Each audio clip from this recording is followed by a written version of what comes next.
নমস্কার, exploring Bangla local ট্র্যাকের আরো একটা নতুন ভিডিও নিয়ে আমি সম্রাট চলে এসেছি।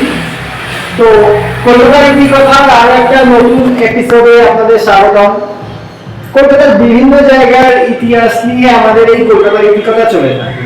তো আজ আমরা কথা বলবো দক্ষিণ কলকাতার একটা মোস্ট পপুলার জায়গা যাদবপুরের ইতিহাস নিয়ে।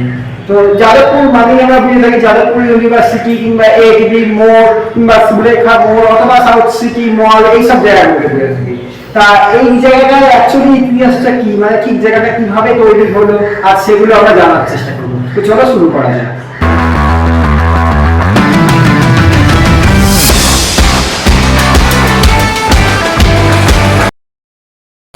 যাদবপুরের ইতিহাস মূলত 1905 সালে প্রতিষ্ঠিত বেঙ্গল টেকনিক্যাল ইনস্টিটিউট, যা 1955 সালে প্রতিষ্ঠিত যাদবপুর বিশ্ববিদ্যালয়ে রূপান্তরিত হওয়ার ঘটনার সাথে জড়িত।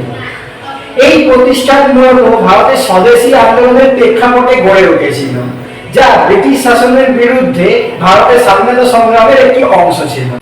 তৎকালীন সময় ভারতীয়দের নিজেদের প্রচেষ্টায় যে শিক্ষা ব্যবস্থা গড়ে তোলার একটা তাগিদ ছিল, এটি ছিল তার একটা উজ্জ্বলতম উদাহরণ। 1905 সালের 25শে জুলাই এই প্রতিষ্ঠানটি বেঙ্গল টেকনিক্যাল ইনস্টিটিউট নামে প্রতিষ্ঠিত হয়। এরপর 1928 সালে এটি নাম পরিবর্তন করে college of engineering and technology নাম পরিবর্তন হয়। এরপর অবশেষে 1955 সালে এই প্রতিষ্ঠানটি যাদবপুর ইউনিভার্সিটি বা যাদবপুর বিশ্ববিদ্যালয়তে রূপান্তরিত হয়ে যায়। সোনারপুরের জমিদার প্রয়াত যাদব নারায়ণ সরকারের নামানুসারে এই যাদবপুর নামটি এসেছিল। 1862 সালে কলকাতা এবং দক্ষিণ পূর্ব রেলওয়ে একটি রেল লাইন চালু করেন বেলিয়াঘাটা স্টেশন থেকে ক্যানিং পোর্ট পর্যন্ত। এই রেল লাইনটি বর্তমানে শিয়ালদা দক্ষিণ শাখার অংশ, যা যাদবপুরের উপর দিয়ে বিস্তৃত রয়েছে।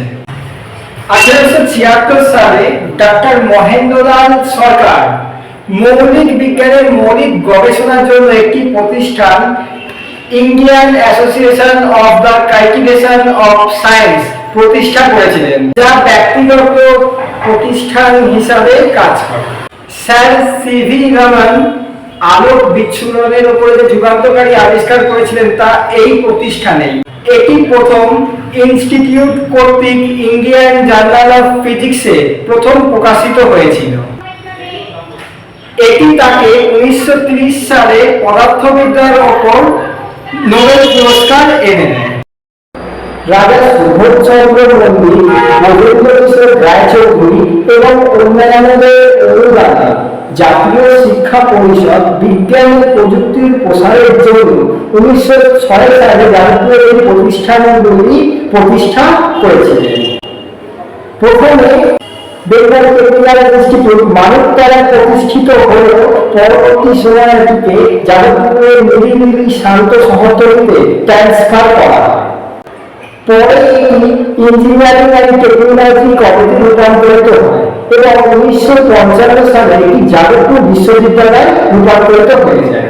1980 সালে কলকাতার কর্পোরেশন আইন, যা 1984 সালে কার্যকর হয়েছিল, তা কলকাতার সীমানাকে বর্ধিত করে দক্ষিণ শহরতলি, গার্ডেন ব্রিজ ও যাদবপুরের পৌরসভাগুলিকে কলকাতার অন্তর্ভুক্ত করে।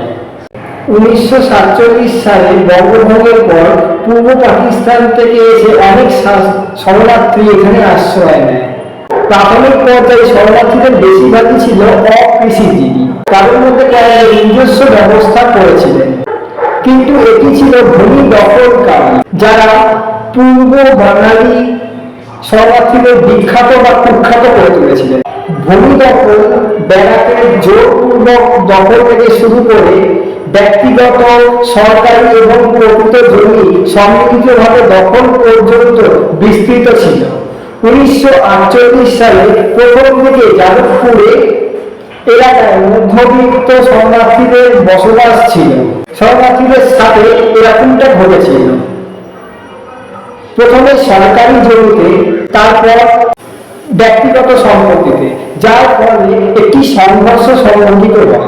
আর এই সংঘর্ষে জয়লাভ করার পরে তারা এই এলাকাটির নাম করেন বিজয়গড় বা বিজয়ের দুর্গ। 1949 সালের মধ্যে শহরের দক্ষিণ পূর্ব অংশে যাদবপুর, সন্তোষপুর, কসবা, গড়িয়া, বেহালা 40টি, উত্তরে দমদম ও পানিতে 65টি উপনিবেশ ছিল। পরবর্তীকালে হুগলির পশ্চিম তীরে স্কোয়াটারদের উপনিবেশ গড়ে ওঠে এবং 1950 সালের মধ্যে তাদের 150টি উপনিবেশ তৈরি হয়।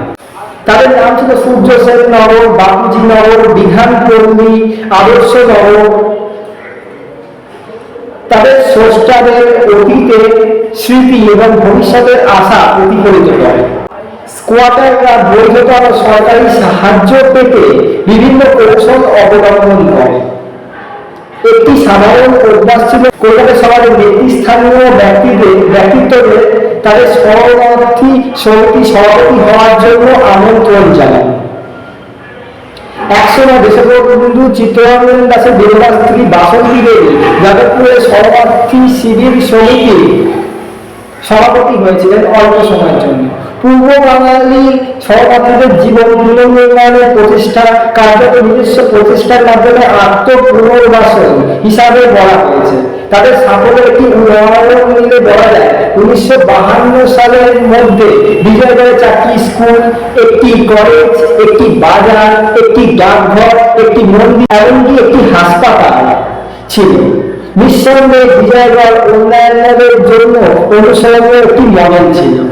সাম্প্রতিক বছরগুলিতে শরণার্থীরা উপনিবেশগুলির জমি সম্পত্তির অধিকার নিয়মিত করার প্রচেষ্টা করা হয়েছে। এরকমই কলকাতার নানান অজানা গল্প জানতে দেখতে থাকুন কলকাতার ইতিকথা, শুধুমাত্র এক্সপ্লোরিং বাংলা লোকাল প্রাইডে। দেখা হবে পরের রবিবার।